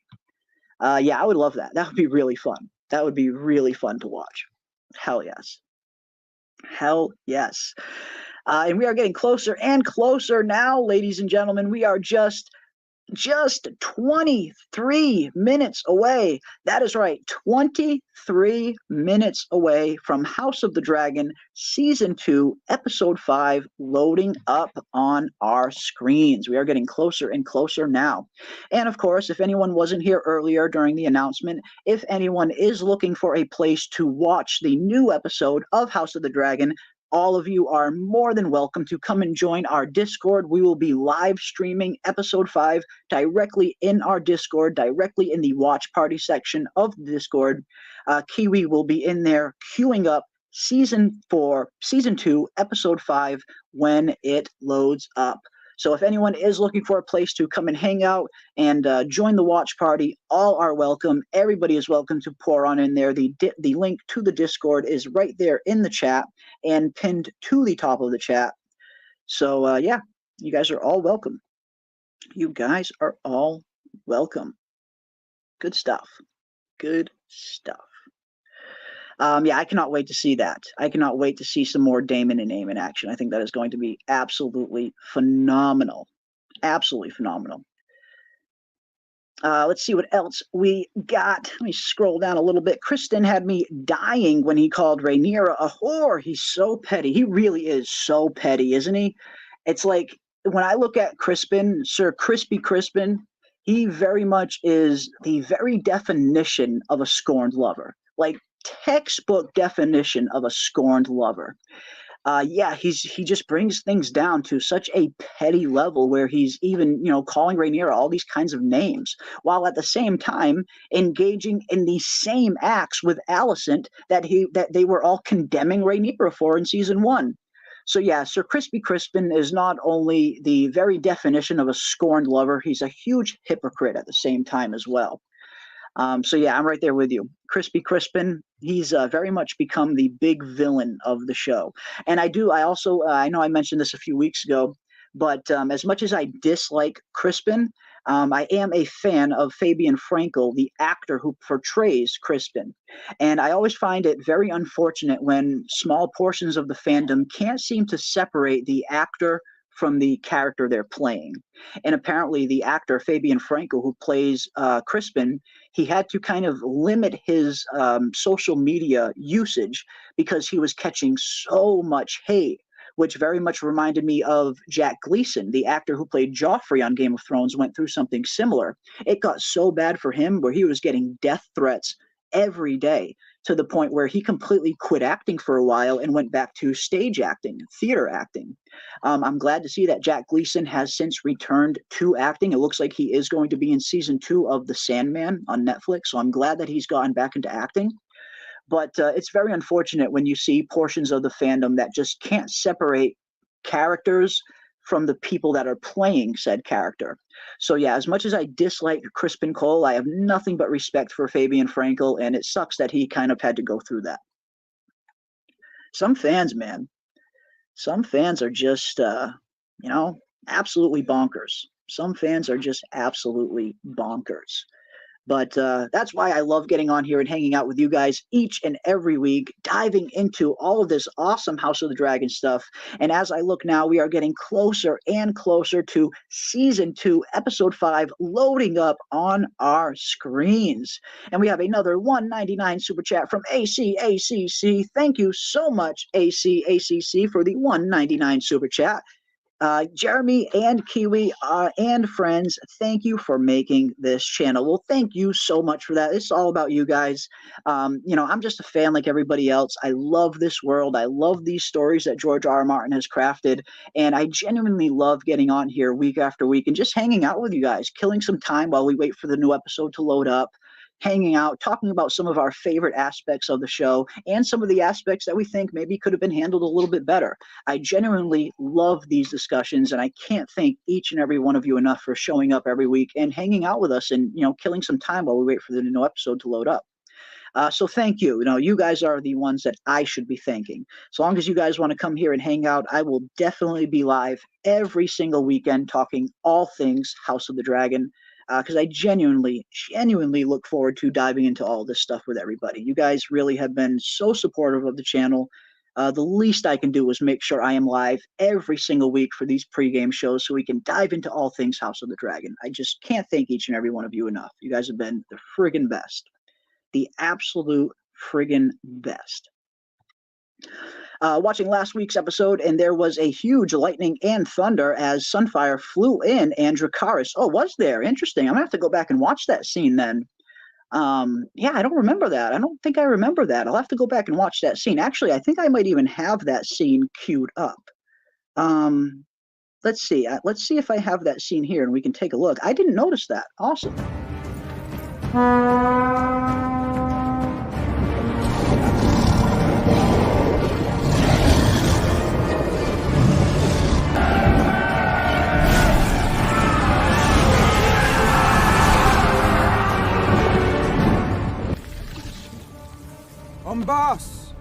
Dragar.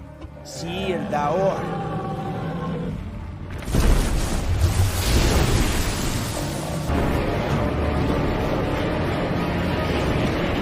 Forward, Sunfire! Forward! Angos, Merlis! Dracarys!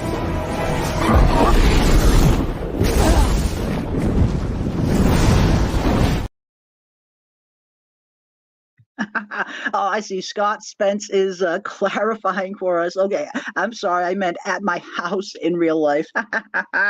My mistake. I misinterpreted that.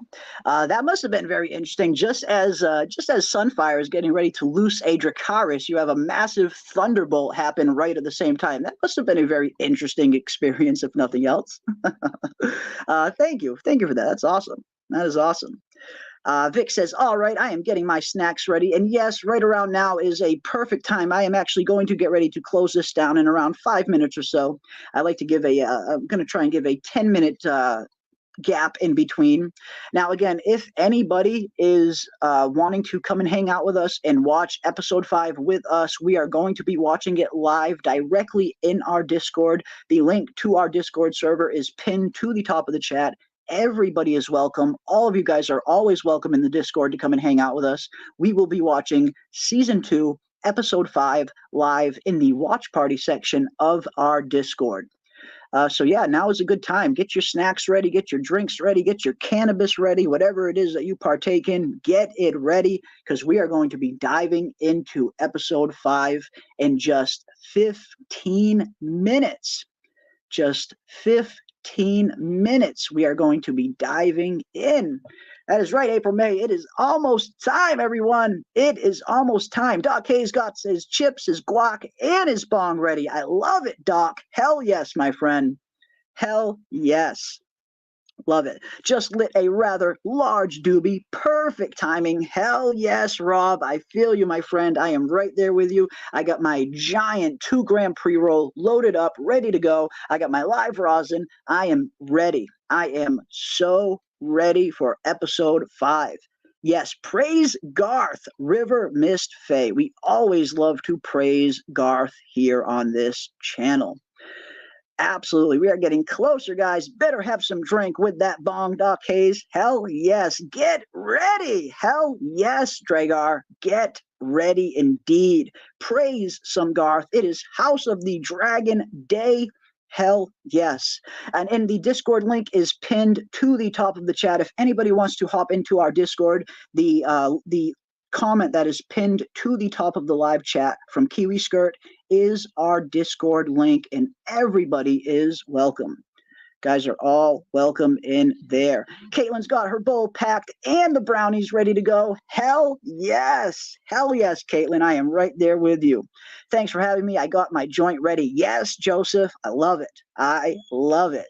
Damn, Jeremy does it right. I try to do it right. I am a huge active proponent for legal cannabis. I feel like it is so beneficial spiritually, physically. There are so many just phenomenal benefits that come along with cannabis use. I'm not a drinker myself. I grew up with 2 alcoholic parents, which was very tough and still is very tough to this day. I'm actually taking care of my ailing mother. She's not doing too well, but I've seen firsthand what alcohol can do. So I've never really been a big drinker. I never really took to alcohol myself. Not that I'm against it or anything. I feel like if someone is of age and they want to have a drink, by all means, have fun and relax. I'm not against having, a beer here and there, but I never really took to alcohol. I've always been a very big cannabis consumer myself, personally. But yeah, trying to do it right. Trying to do it right.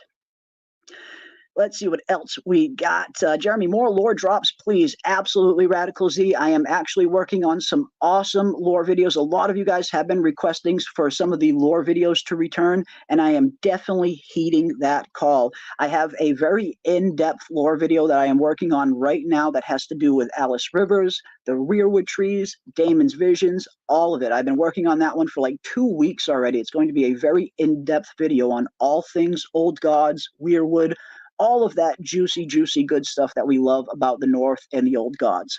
So yes, the lore videos are definitely coming back, and it's been fun. I love doing lore videos. I love this world that George has created. So yeah, the lore videos are coming back. They are coming back. Praise Garth, says Doc Hayes. Hell yes, praise him indeed. Hope House of the Dragon goes on forever, says Radical Z. Well, even if House of the Dragon doesn't go on forever, I really hope that we have at least a Song of Ice and Fire shows to look forward to for the foreseeable future. And it looks like we do. It looks like HBO is planning multiple spinoffs. So I think the future for A Song of Ice and Fire fans is definitely pretty bright. I think we have a lot of awesome stuff to look forward to over the next 10 years or so. And I am ready for it. I am ready for it, and we will be diving into each and every single episode of whatever show they put out. Of course, we will be covering all things Dunk and Egg next year when that loads up. We will be diving into everything A Song of Ice and Fire related. So hopefully you guys come back and hang out with us and join us for the ride. Hopefully you guys come back and hang out. You're all most welcome. And Crazy Description says, enjoy the episode, everyone. Absolutely. I hope everybody is getting ready to enjoy the episode. Again, if anyone wants to come and join us and hop into our Discord, we will be watching the new episode live directly in our watch party in our Discord. Thank you to the awesome Kiwi Skirt for hosting that. She's been streaming each episode live right in the Discord every week. I can't thank Kiwi Skirt enough for that. The awesome mod extraordinaire. So yes, if anybody wants to come and hang out with us, we will be watching House of the Dragon Season 2, Episode 5 live in our Discord. And the Discord link is pinned to the top of the chat. Everybody is welcome. So I'm going to get ready to close it down right now. We are 10 minutes out, ladies and gentlemen. That is right, just 10 minutes away from the next episode of House of the Dragon. So that will give all of us enough time to get out there, hit the bathroom if you need to hit the bathroom, get your snacks, get your drinks ready, get your cannabis ready, whatever you need, get it ready. We are 10 minutes out now, ladies and gentlemen. So again, big thank you to each and every one of you. And thank you so much, Carrie. Yes, we are getting closer and closer to that 20,000 subscriber mark, which is something I never in a million years would have thought would happen to our small, humble channel. It's been really awesome to see all of the love and support that we've been getting over the last few weeks. I can't thank each and every one of you enough. You guys have been so freaking supportive. So the very least I can do is make sure I am live every single week for us to dive into all things House of the Dragon and kill some time while we wait for the new episodes to load up. I can't thank each and every one of you for joining us for these pregame shows. You guys really are the best. You guys are the best. So we are going to get ready to close it down now. But again, anyone who wants to come and hang out with us, we will be in the Discord watching the new episode live directly from our watch party. All are welcome. And I will also put my Discord link in the description of this stream. So if anyone is watching this on the replay and you're looking for the Discord link, it will be in the description of this video. Everybody is welcome in our Discord. We love everybody in there. You guys are almost welcome. But here it is, folks. We are getting closer and closer now. Just 9 minutes away. That is right, Infinity. 9 minutes away. So I am going to get ready to close it down now. But again, R.I.P. to Melees and Rhaenys, the Red Queen and the Queen Who Never Was, went out like absolute warriors in Episode 4, and I cannot wait to see where Episode 5 takes us. How will the aftermath of the Battle of Rooks Rest play out? How will the Greens handle it? And more importantly, how will the Blacks and Corlys Velaryon handle the death of Rhaenys? I cannot wait to see all of this unfold, and we are just 8 minutes away now. So again, big thank you to each and every one of you for joining us this evening. I am going to close it down now, and I will be in the Discord in about 8 minutes or so. So if anybody does want to come and join us in there, we will be watching the new episode, and I'm sure we'll probably be discussing it afterwards as well. So come and hang out with us in the Discord, or if not, I will be live tomorrow night right here on the channel at 10 p.m. Eastern with my awesome co-host, Lord Ravener, and we will be breaking down all things House of the Dragon Season 2, Episode 5. So again, big thank you to each and every one of you for hanging out with us. I hope everybody is out there having a safe and fun weekend. I hope everyone is keeping an eye out and just stay safe out there. It's been a crazy world. We've had a crazy few days. I hope everybody is safe, having fun, and more importantly, getting ready to dive into all things House of the Dragon Season 2, Episode 5. So again, big thank you to each and every one of you. I will be in the Discord in just a few minutes, waiting for Episode 5 to load up. But as always, stay safe out there, ladies and gentlemen. Be kind to one another. And as always, keep those tinfoil hats on, folks. And I will see you on the next one.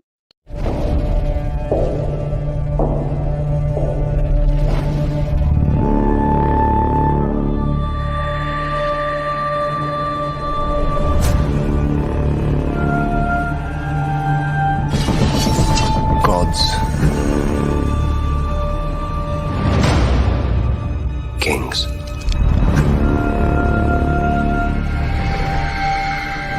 Fire.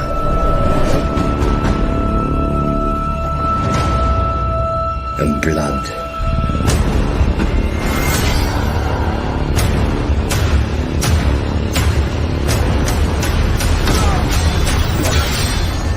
Dreams didn't make us kings. Dragons did. The threat of war looms.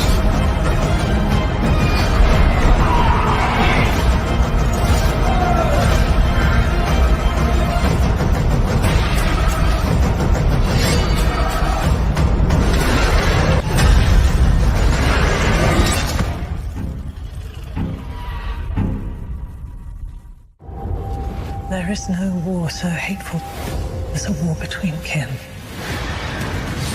I mean to fight this war and win it. I will not be thought weak. I wish to spill blood.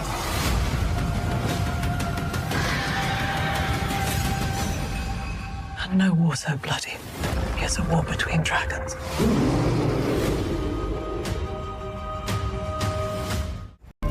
Behold!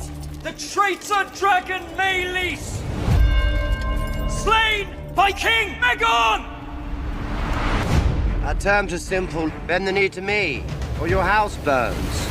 You were made to wear a crown. The king does not lack for heirs. The people whispered when Viserys lived there was peace. The path I walk has never been trod. There is more than one way to fight a war. What we must do now is terrible.